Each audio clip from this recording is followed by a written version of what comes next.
Bonjour à toi, mon frère. Bonjour à toi, ma sœur. J'espère que vous allez bien. Je vais faire une petite vidéo pour sensibiliser mes petits frères et mes petites sœurs. Les jeunes étudiants, là, quand tu arrives ici, là, tu es très beau, tu es très belle. Vous vous rencontrez, vous venez de divers horizons. Il y en a qui viennent du Japon, il y en a qui viennent de la Chine, il y en a qui viennent de l'Australie, il y en a qui viennent du Kenya, il y en a qui viennent... En bref, vous êtes beaucoup, vous êtes nombreux. Et il y a beaucoup de mixage, de cultures, de nationalités, bref, de belles femmes et et de beaux garçons. OK? Et là, quand tu trouves, tu vois ça, ton cœur, au lieu de te concentrer sur tes études, ton cœur palpite, tu te dis, merde!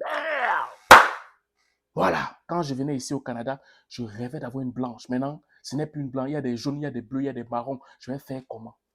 Pareil pour la fille. Je vais te dire une chose, petit. Petite, je vais te parler. Écoute, je te parle comme un grand frère. À l'état actuel des choses, on ne court plus. Avant, on pouvait courir, mais maintenant, là, on ne court plus après la femme. On ne court plus après le gars. Si tu sais que tu es sincère dans ton approche, si tu sais que tu es vrai et que le gars n'est pas sincère, la fille n'est pas sincère, laisse-le et laisse-la partir. Parce que si tu cours, tu vas vraiment perdre de temps ou il ne faut plus perdre de temps dans l'état actuel des choses. Les temps dans lesquels on se trouve sont des temps qui sont très difficiles. Mieux vaut t'accomplir et avoir un partenaire après que d'avoir un partenaire maintenant et ne pas t'accomplir comme il se doit. Je recommence. Mieux vaut valider bien tes études. Tu pleures parce que le gars t'a barré, parce que la fille t'a barré, parce que la fille t'a laissé tomber pour une autre fille plus belle. OK? Que de courir après la fille, être dysfonctionnel dans tes études, que, hein, que de rester là, chercher toujours à voir comment tu vas pouvoir la convaincre, le convaincre, parce que tu l'aimes trop. Les sentiments mentent.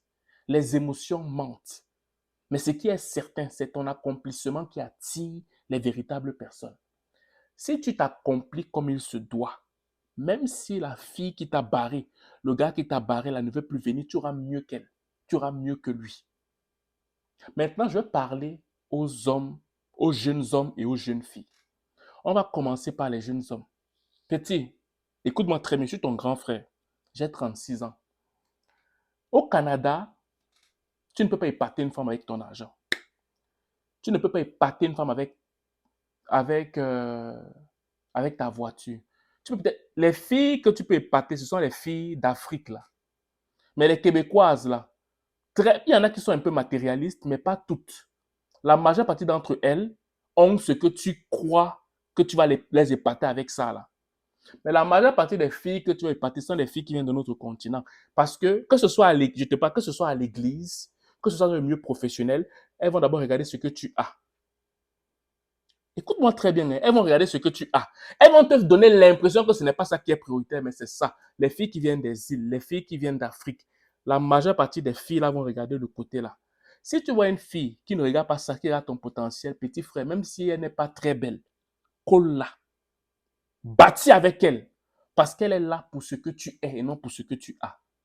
Parce que maintenant, pour discerner une fille qui est là pour ce que tu as, c'est très difficile. Et parce qu'elle va te donner l'impression, parce qu'elle va d'abord discerner ton potentiel.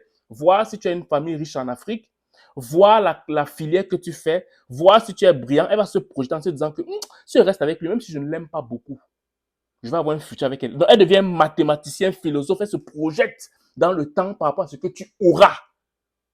Même si elle ne t'aime pas, elle va créer l'amour. Parce que demain, elle sait que, même si elle travaille moins, parce que tu l'aimes plus qu'elle ne t'aime, elle va rester avec toi. Donc, il faut être très sage pour discerner. Quand la fille là est là, est-ce qu'elle est là pour ce que je serai ou pour ce que je suis? C'est comme c'est la même chose, non? Non, non. Ce que tu seras, ça veut dire que le potentiel matériel que tu vas avoir, c'est pour ça qu'elle va être avec toi. Ou bien pour ce que tu es. Parce que tu es là, c'est comme relatif. Ce que tu es, ça peut être qu'au niveau de tes émotions, ta personnalité, ou ce que tu es actuellement par rapport aux avoirs que tu as. Tu vois que tout ça est complexe. C'est la sagesse qui va faire, qui va démystifier ça, qui va décortiquer ça. Donc, quand tu aimes une fille, il faut prier. Si tu as un pasteur, va demander les conseils à un pasteur. Si tu as un grand frère, va demander pourquoi. Parce que c'est très, très, très, très complexe. Les filles ont développé un niveau terrible. Et il faut que tu saches une chose. Un autre critère pour voir si la fille est bonne pour toi, la stabilité émotionnelle. La fille est stable quand elle te dit qu'elle t'aime. Elle t'aime aujourd'hui, elle t'aimera encore demain. Elle s'intéresse à toi, ta personne. Quand elle n'a pas de tes nouvelles, elle cherche à avoir de tes nouvelles. Elle ne regarde pas ton argent. Elle ne regarde pas ce que tu as. Elle t'aime vraiment pour toi. Tu sens ça dans tes entrailles. Ton cœur sait que la sincérité là émane véritablement de ses entrailles à elle.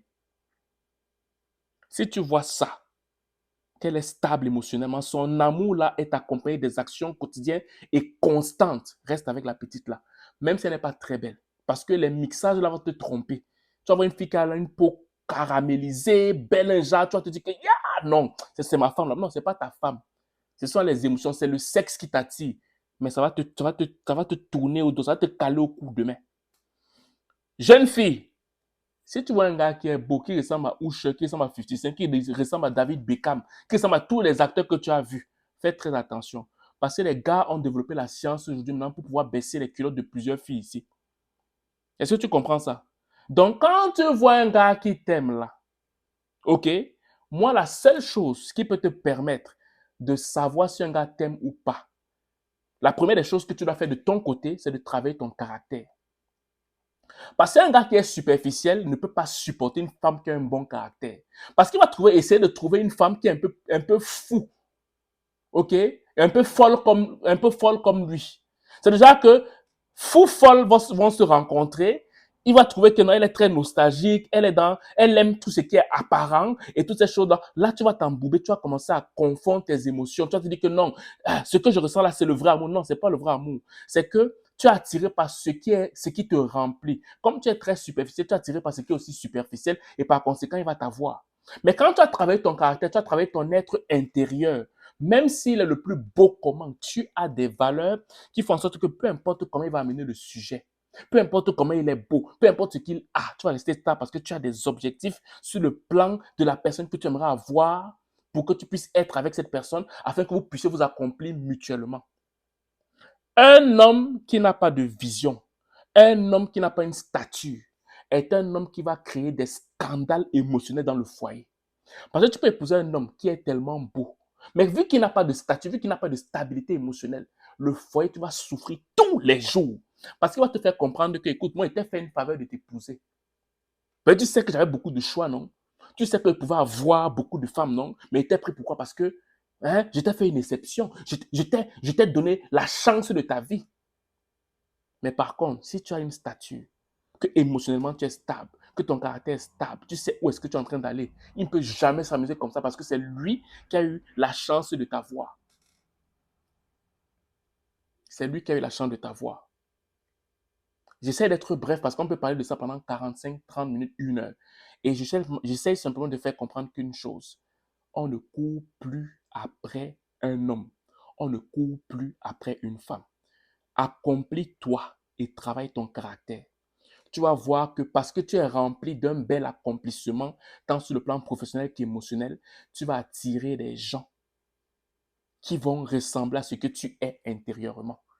Et s'il te plaît, s'il faut choisir entre quelqu'un qui est accompli financièrement et quelqu'un qui est accompli émotionnellement, choisis quelqu'un qui est d'abord accompli émotionnellement et après maintenant tu regardes si c'est quelqu'un qui est ambitieux.